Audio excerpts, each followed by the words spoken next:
Vi har ju Jonna Lee här som fick sitt internationella genombrott med projektet I am I, who am I för 10 år sedan. Och nu är hon aktuell med ett nytt album, både på svenska och engelska. Hej och välkommen Jonna Lee. Tusen tack. Gud vad du jobbar. Jag jobbar på... Ja, du gör det, men det var ändå 6 år sedan du var här i Nyhetsmorgon. Vad har hänt? Det var det. Ja, det var det. Ja. Vad har hänt sedan dess då? Ja, sedan dess har det ju varit pandemi. Jättekul.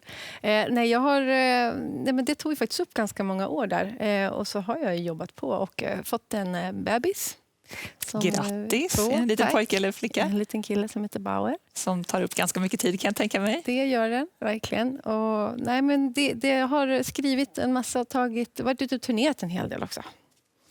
Att bli förälder påverkar en ju på så himla många plan. När man är artist och låtskrivare och skapande konstnär som du är, hur påverkar den då? Jag tar ju med honom han var liksom med under min release av min förra skiva. Jag var höggravid liksom när jag släppte skivan faktiskt, så kom han typ samma vecka. Så det känns som han är med mig i mitt skapande hela tiden. Han är omkring och han är med på turné och det funkar bra. Nytt album på väg ut. Ja. Midsommarafton kommer ni släppa det. Ja. På svenska den här gången. Berätta. Ja, så himla konstigt faktiskt. Men jag skrev en låt på svenska för några år sedan. Sommaren är min och jag kommer tillbaka. Och det var liksom ett experiment för att se, kan jag liksom. Jag har aldrig velat, jag har aldrig känt att jag har det språket, skrivspråket i alla fall. Och sen blev den låten ganska spännande och annorlunda. Och den har jag spelat på svenska även utomlands när jag spelar live. Och det har varit omtyckt. Så att då fick jag lite feeling på att testa liksom, låt för låt när jag gjorde den engelska skivan. Och se om, vad blir det här? Så blev det som ett eget Jonna-språk som jag inte hört förut, som var ganska kul. Ja, för hur funkar det när man kör en svensk låt utomlands? För du är ju jättestor i USA. Sjunger liksom publiken med fast de har ingen aning om vad det är de sjunger? Så är det ju, absolut. Och det är väldigt kul att lyssna på också. Men jag har gjort den på engelska, men det är den svenska vi spelar av någon anledning och det funkar bra. Liksom. Mm.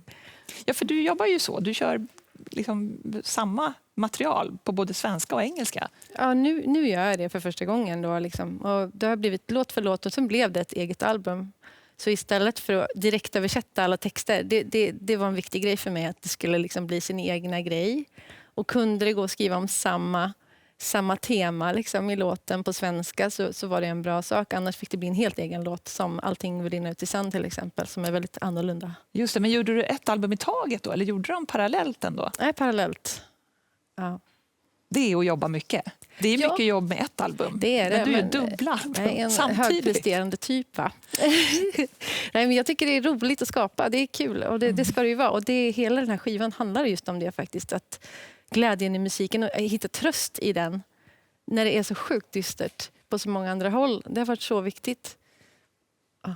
Vad hittar du all kraft från då? För du har jobbat väldigt mycket under lång tid och det fanns en period där du brann ut dig och kom tillbaka.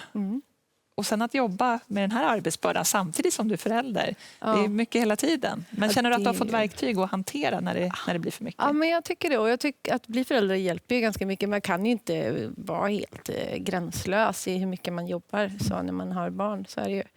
Så nej, men jag tycker att jag har hittat någon sorts takt. Men jag är en person som går på högvarv när det gäller att skapa saker. Det är viktigt för att jag ska må bra. Liksom.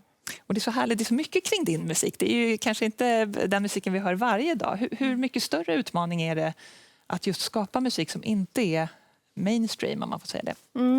Ja, men det är en utmaning att driva sitt egna skivbolag och göra alla de här olika delarna som man gör som alternativ. Men jag har ju valt det. Det är den vägen jag vill gå. Jag vill göra det på mina premisser och därför är jag så sjukt glad att jag kan vara här och spela.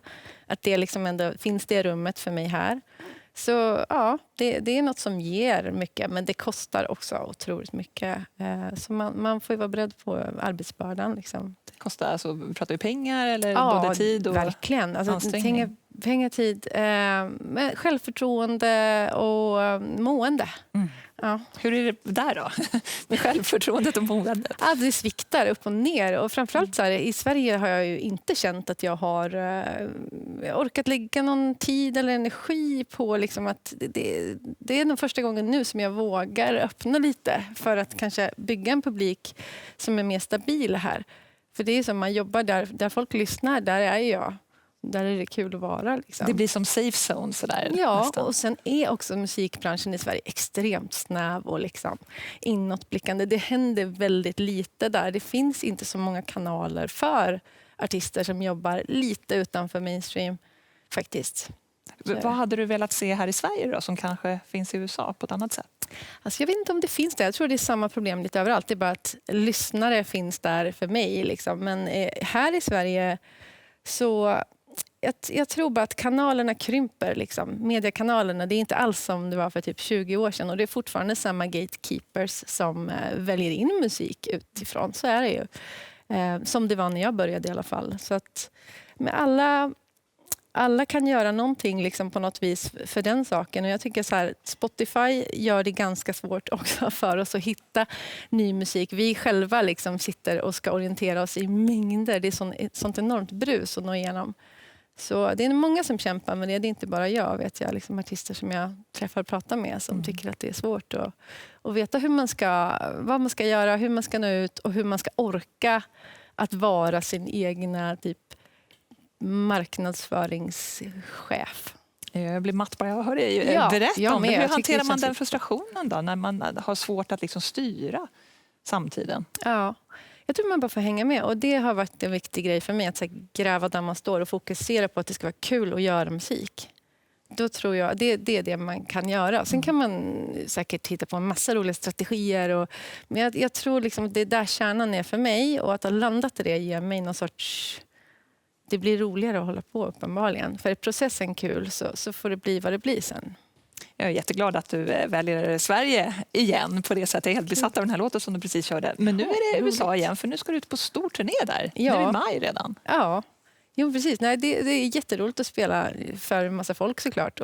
Så det ska vi göra, en månads turné där med barn och allt. Åka runt, är det hela USA eller är det någon av kusterna? Det är ju norra USA framförallt. Vi har faktiskt krympt turnén lite grann för att det är ganska slitigt att resa med familj och så. Ja, det förstår jag verkligen, Jonna. Men sen så kommer du till Sverige i höst, eller hur? Ja, jag ska göra 2 kvällar på Fotografiska i september. Jag har inte spelat i Sverige på väldigt länge. Jag gjorde en grej här förra sommaren i Vadstena där jag bor och kommer ifrån. Men annars har jag inte spelat i Stockholm sedan 2018. Vad spännande. Jättekul. Ja. Och först en till låt här i Nyhetsmorgon den här morgonen. Vad ska vi få höra snart? Då ska ni få höra en version av Sommaren är min och jag kommer tillbaka som är den första svenska låten jag skrev och som är med på den svenska skivan. Och där man vill höra amerikanerna sjunga sin version på svenska. Precis. Jättekul att höra det här, Jonna. Så ses vi om en liten stund igen. Tack.